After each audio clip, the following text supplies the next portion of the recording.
Well, good morning or good afternoon or good whatever. My name is Willie Lawson. This is another project. You know what? And you're right. You always doing something different. You know, I got I got some feedback from somebody I haven't seen in a while, and they were like, "Dude, I wish I had as much time as you do to do all the stuff. Man, you're always doing something." Well, the fact of the matter is, I don't have a bunch of time. The matter of fact is that whatever time I have, this is what I do. I'm recording this at 10 o'clock on Wednesday night because this is when I had time to do it. So this is when I'm doing it. This is a completely new concept, and I really hope to have some fun with it. I hope you have fun with it here on YouTube and on Facebook. So, and I don't even have a name for it, and I'm not going to worry about it right now. So whatever name I come up with for the description, that may be the name. But anyway, I want just some things I want to talk about. There's some memes out there that I always find, we're finding memes more and more interesting now because memes are telling a story. A meme is just a picture with a caption that tells a story, that pushes an agenda. There's some memes out there that I think, were pretty telling. And this is what we're going to do. We're going to show you 3 memes or 4 memes or whatever we have time for, and we want I want your feedback. I really want your feedback about what they say, what we think they say, and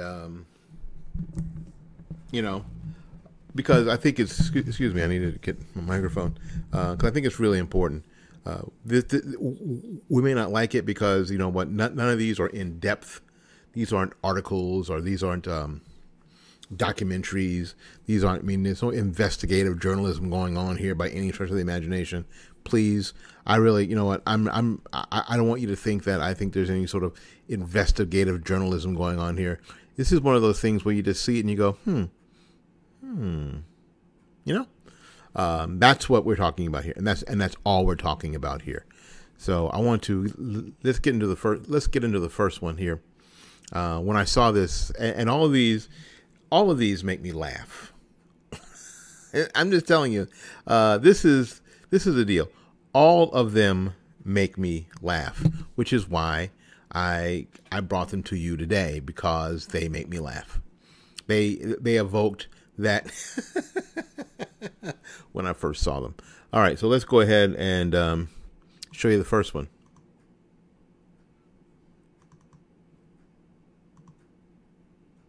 Or try to show there. Oops. Or try to show you the first one. There you go. That's a long fade. That's a long fade. All right, this is and I try to, wherever I get them from. Now, they may not be their original sources, but where I get them from, I try to give a hat tip to. And the 3 that I'm going to show you today came from, I got off of the Red River Chronicle Instagram page, and I sort of gave them a sort of hat tip there. Kevin and Janelle Batts, super people. RedRiverChronicle.com. Check them out. They've got a great TV thing going on. They got a great website, always have. Doing a great job. Love both of them dearly. Think about this. Believe that this is a picture, of course, of Colin Kaepernick. Colin Kaepernick used to be the quarterback for the San Francisco 49ers, who thought that it was cool not to stand for the national anthem, and originally, to be fair to Colin Kaepernick, it was to protest police violence against unarmed black people. That's what it was for. Now, it immediately turned into something else. Now, it had a lot to do, I think, with that at the time, Mr. Kaepernick was sleeping with this activist Muslim chick from MSNBC, and she was whispering in his ear when they were, in a moment probably, you should use your platform. You should use your platform. You should use your platform. These things are going on. You should use your platform. So guess what? For the most part, we do what the woman we're sleeping with tells us to do, for the most part. And it ended up being the end of his, what we thought was his end of his football career, and it still may be. he didn't get the contract he wanted with the San Francisco 49ers, and so he didn't re-up with them when he had the opportunity to. And after these protests went on, and more players were not only not standing for the national anthem, they weren't sitting, they were actually kneeling for the national anthem. And President Trump got involved, although, frankly, I mean, again, to be honest, Trump gets involved. And he gets involved like somebody who walks in at the end of the conversation. You know what I'm saying? I mean, just to be open and honest with everybody. Trump walks in like it's the end of the conversation, and now it's completely out of hand. Now he's now calling players who don't stand sons of bitches, and they should be fired. And then it was on. Completely something different than was supposed to be. Now, the whole idea was, then later, you guys know that, let me switch. Later, you know that Nike took on Kaepernick as a spokesperson through this whole campaign they were doing, believe in something. And that caused another big stink. People were out there burning their $200 tennis shoes. Stupid. No, the stupid part isn't that you were burning them. The stupid part is that you bought them in the first place. That's what made you stupid. So it was just going to be meme-tastic very soon. And sure enough, a lot of other memes believe in something, blah, blah, blah, blah, all came up. But this one was right after Mr. Kaepernick had filed a collusion suit against the NFL owners, that they were all colluding not to hire him. Well, that was kind of interesting because he had been asked to come and try out for a number of NFL teams in the meantime. He wanted to start. Obviously, he had been a starter in the NFL before. He had been a game away from the Super Bowl. Of course he wanted to start. Very, very few guys show up and go, hey, listen, man, just put me in third string and then forget my damn name. Very few guys do that. And so he wanted to start, and his playing right at the end of his time at San Francisco quite frankly, wasn't all that good. And because of his political activism, he might be more trouble than he's worth. Players will tell you all the time, they'll put up with, teams will put up with almost anything if you produce. And didn't like he was going to produce, and he was going to be a lot of trouble. He was going to be a hard sell in a lot of cities. So, he ended up with a lawsuit, and the NFL settled out of court. They settled out of court. So that's where this meme came from. All right.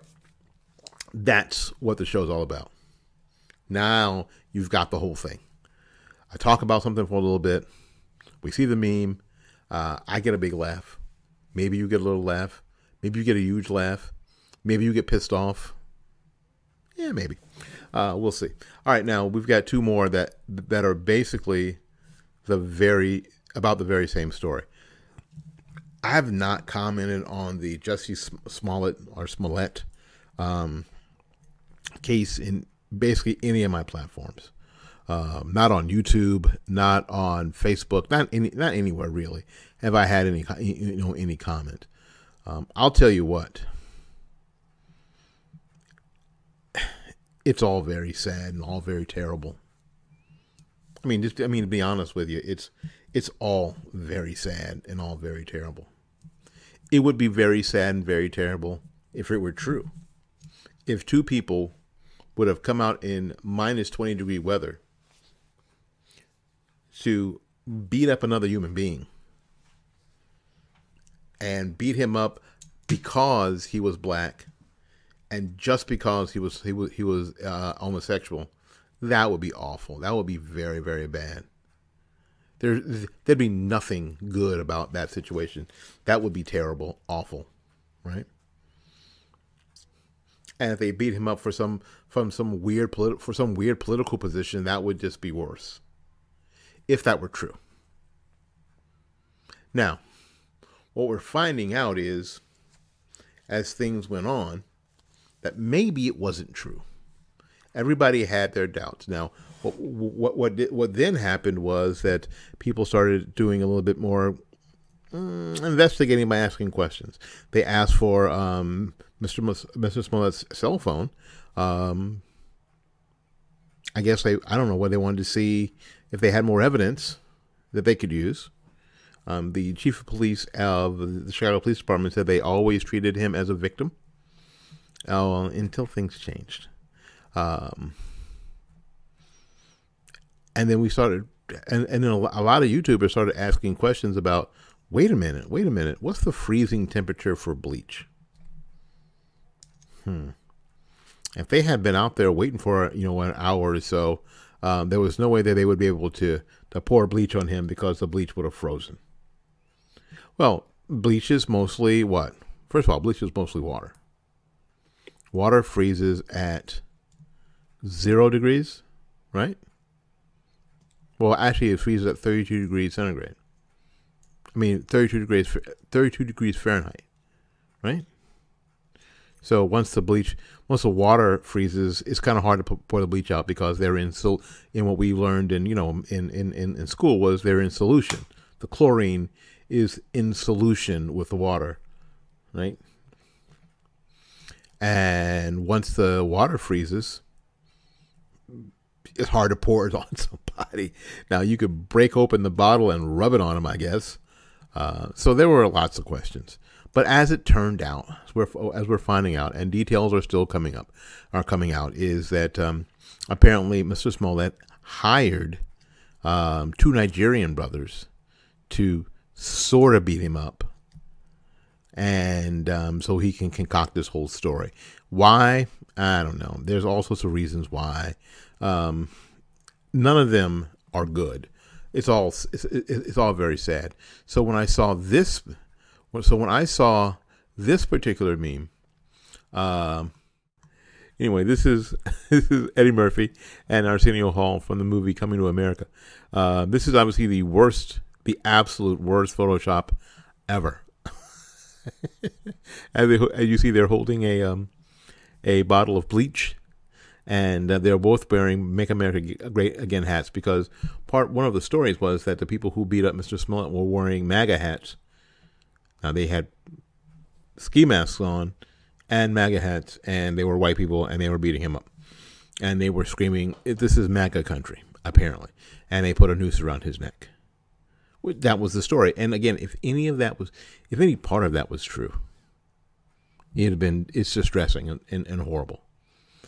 But when I saw this again from my friends at Red River Chronicle, this is probably not from them, but they saw it and posted it, and I got it from them. Like I said, so whoever I get it from, who is the person who's going to get some of the credit.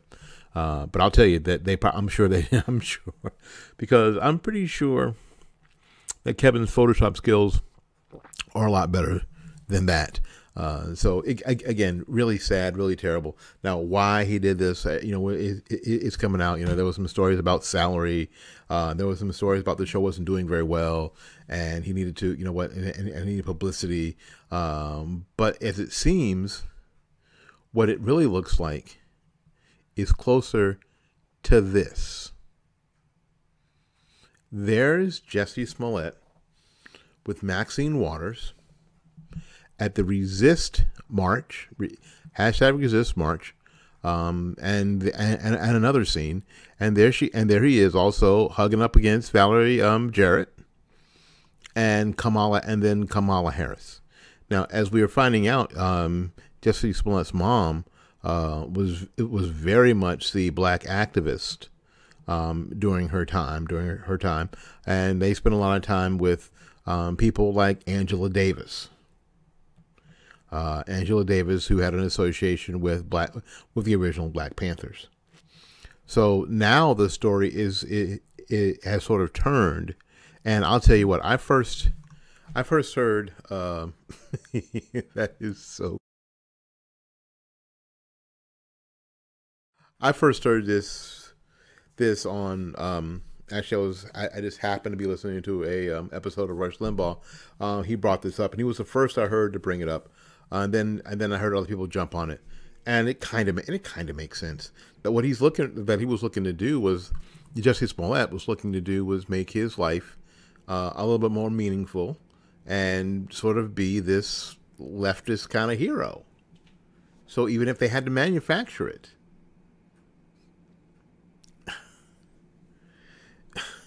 First of all, you did it in the wrong city.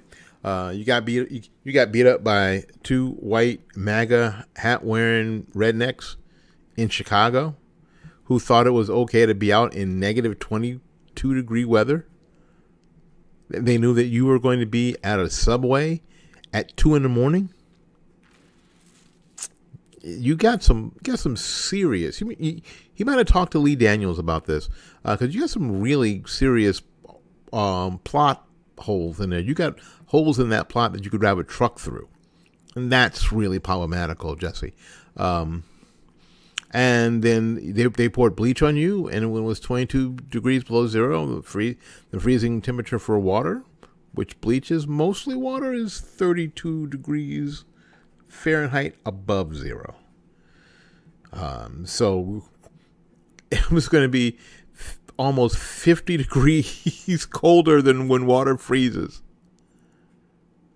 And they poured bleach on you?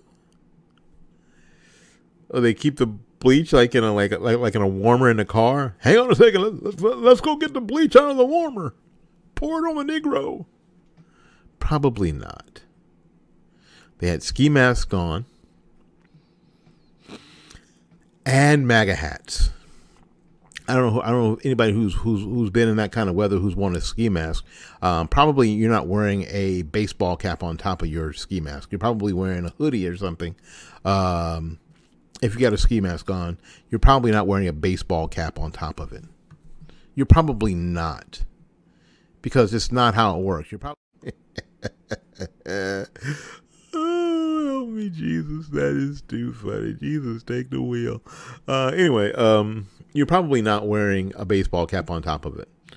So there was when you start talking to people in Chicago PD, again, people who live in that kind of weather and saw what happened there, they instantaneously had questions. And then the story started to fall apart. And they brought in what they were supposed to be these two homeless guys as people of interest, and it ended up being the two Nigerian brothers, who, when faced with what they thought they were going to be faced with, they started singing like Nigerian canaries. It wasn't me. It wasn't me. He told us to. He paid us money. He told us to. He told us to. We lied. And they sang those boys sang their hearts out. Now, Jussie has still said, he still holds true to his story. But it's all very sad. It's all extremely sad. It's all extremely terrible that this happened the way it happened. And hopefully it'll all work out for him. I think his career's done, but that doesn't mean his life is over. The Nigerian brothers, it's bad for their career, but their lives aren't over either. I just hope that we can all see that this is not how any of us should behave. That we need not do this. That this is not the way to bring people together. This is not beneficial to our society or our country. Hopefully, we can all learn a lesson. In any case, we got to get out of here and make room for someone else. So until we see you again, go out there and learn something, love somebody, and for goodness sakes, take care of yourself. We'll see you when we see you. Peace.